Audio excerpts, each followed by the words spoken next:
5000 सालों बाद द्वारिका के समुद्र में मिली भगवान श्री कृष्ण की भव्य मूर्ति। जब वैज्ञानिकों ने समुद्र में बसी हुई द्वारका नगरी को देखा तो सभी के रोंगटे खड़े हो गए। इतिहासकारों का कहना है द्वारिका शहर लगभग 5000 साल पुराना है। पुराणों में वर्णित कथाओं के अनुसार महाभारत युद्ध होने के तकरीबन 36 साल के बाद द्वारिका नगरी समुद्र में डूब गई थी। लेकिन द्वारिका नगरी समुद्र में डूब जाने के पीछे दो भयंकर श्राप बताए जाते हैं। आगे की वीडियो में हम आपको दोनों श्रापों के बारे में बताएंगे जिनका ऐसा खतरनाक प्रभाव पड़ा कि भगवान श्री कृष्ण के वंशज भी नहीं बच पाए। लेकिन इस घटना की शुरुआत कैसे हुई, आखिर किस तरह एक मछुआरे के माध्यम से विशाल द्वारिका नगरी की खोज हुई, तो चलिए उसकी शुरुआत करते हैं। आगे बढ़ने से पहले द्वारिकाधीश के सच्चे भक्त राधे राधे जरूर लिखे। महाभारत के जमाने का ये शहर जिसकी केवल कल्पना ही की जा सकती है, अगर वास्तविकता में वो हमें देखने को मिल जाए तो फिर तो यह क्या ही रोमांचक होगा। मदन लाल नाम का एक मछुआरा द्वारिका के समुद्र में मछली पकड़ने का काम करता था। एक दिन उसके जाल में एक ऐसी चीज फंस गई जिसके बाद उसकी पूरी जिंदगी बदल गई। उस दिन मदन लाल ने मछलियों को पकड़ने के लिए जाल फेंका था। उस जाल के अंदर उसे बहुत ही पौराणिक चंद्रमान अनुमान के आकृति का पत्थर प्राप्त हुआ था। उसे उसकी जानकारी नहीं थी। कुछ लोगों का कहना था ये पत्थर बहुत ही पौराणिक लग रही है तो इसे पुरातात्विक विभागों को जमा करा देना चाहिए। और यकीन मानिए जब वो पत्थर के ऊपर शोध किए गए तो पता चला कि 5000 वर्षों भी ज्यादा अधिक है जो कि यह पत्थर द्वारिका के समुद्र में से मिला था। ऐसे में सभी लोग यही मान रहे थे कि यह द्वारिका नगरी का ही हिस्सा है। बात है सन 2003 की। इन घटना के बाद पुरातात्विक विभाग ने भी द्वारिका के समुद्र में रुचि ली। उन्हें ऐसा लग रहा था कि वो समुद्र के नीचे द्वारिका नगरी को खोज सकते हैं और अपनी इस खोज को पूरा करने के लिए उन्होंने नौसेना का सहारा लिया। सन 2003 में भारतीय संरक्षण विभाग द्वारा द्वारिका नगरी की खोज शुरू हुई, लेकिन 4 साल के बाद भी इस खोज का कोई परिणाम प्राप्त नहीं हुआ। समुद्र के कोने कोने में गहराई से जांच करने पर सन 2007 में नौसेना विभाग के कुछ गोताखोरों को समुद्र में जो मिला जिसे देखकर आपके भी रुआटे खड़े हो जाएंगे। समुद्र के नीचे उन्हें एक विशाल नगरी प्राप्त हुई। साथ ही में वहां पर कई सारे बर्तन भी मौजूद थे जो ये दावा कर रहे थे कि इस स्थान पर आज से कई हजार साल पहले वास्तव में कोई नगरी हुआ करती थी।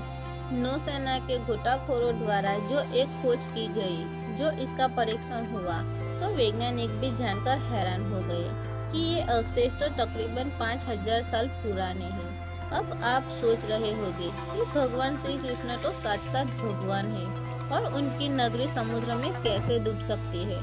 आज से लगभग 5000 साल पहले श्री कृष्ण ने मथुरा को छोड़ दिया था और उन्होंने द्वारिका का निर्माण विश्वकर्मा के हाथों से करवाया था। श्री कृष्ण अपने साथ यदुवंशियों को भी लाए थे और इस नगर को अपना बसेरा बनाया था।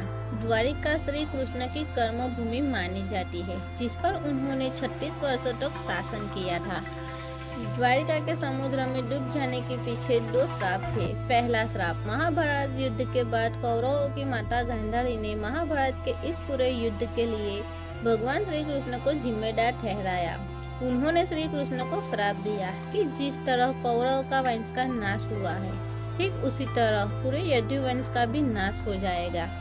और दूसरा जो श्राप है, प्रचलित कथाओं के अनुसार माता गांधारी के अलावा दूसरा श्राप ऋषियों के द्वारा श्री कृष्ण के पुत्र श्याम को दिया गया था। दरअसल महाश्री विश्वामित्र, कण्व देव, श्री नारद आदि द्वारिका पहुंचे थे। यहाँ यादव कुल के कुछ युवकों ने ऋषियों के साथ बहुत मजाक किया था। वे श्री कृष्ण के पुत्र श्याम को स्त्री के वेश में ऋषियों के पास ले गए और कहा कि बताए क्या ये स्त्री गर्भवती है और उसके गर्भ से आखिर क्या पैदा होगा। जिसके बाद ऋषि अपमान से क्रोधित हो उठे और उन्होंने श्राप दिया कि श्री कृष्ण का ये पुत्र ही यदुवंशी कुल का नाश करने के लिए एक लोहे का मुसल बनाएगा जिससे सारे यदुवंशियों का अंत हो जाएगा। जिसके बाद एक एक यदुवंशियों का अंत होने लगा। सब आपस में लड़कर ही नष्ट हो गए। बचे थे केवल भगवान श्री कृष्ण। भागवत पुराण में बताया गया है कि एक दिन भगवान श्री कृष्ण पीपल के पेड़ के नीचे विश्राम कर रहे थे। तब जरा नाम के एक लकहारे द्वारा भगवान श्री कृष्ण को एक हिरण समझकर उन पर तीर से प्रहार किया गया और वो तीर आकर भगवान श्री कृष्ण के पैर के उंगली में लग गया, जिसके बाद उन्होंने अपना देह त्याग किया और उनकी मृत्यु हो गई। और जैसे यादव कुल के सभी लोगों का अंत हुआ, वैसे ही पूरी द्वारका नगरी समुद्र में समा गई। सरकार द्वारा द्वारकाधीश मंदिर के पास पानी के नीचे भी खुदाई काम शुरू किया गया और यहाँ पर उन्हें कई मंदिरों की एक जैसी श्रृंखला प्राप्त हुई, जिससे पता चलता है जैसे जैसे पानी ऊपर चढ़ता गया वैसे वैसे मंदिर की जगह आगे सरकती गई। डॉक्टर आलोक त्रिपाठी के मुताबिक खुदाई और खोज लगाने के काम के दौरान कई तरह की कलाकृतियाँ मिली, अवशेष भी प्राप्त हुए, सुंदर रंगीन वस्तुएं भी मिली जिनमें कई रसायन इस्तेमाल किए गए हैं, जिसके बाद वैज्ञानिकों द्वारा 500 से अधिक कलाकृतियाँ और अलग अलग नमूनों को एकत्रित किया गया। और सबसे बड़ी चौंकाने वाली बात तो ये थी कि इनकी उम्र और समुद्र के अंदर अवशेष मिले थे उनकी उम्र लगभग बरोबर थी, यानी 5000 साल से भी ज्यादा थी।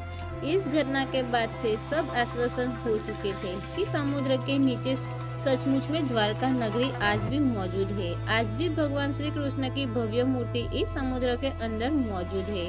द्वारका नगरी ने समुद्र के अंदर कई राज समेटे हुए हैं।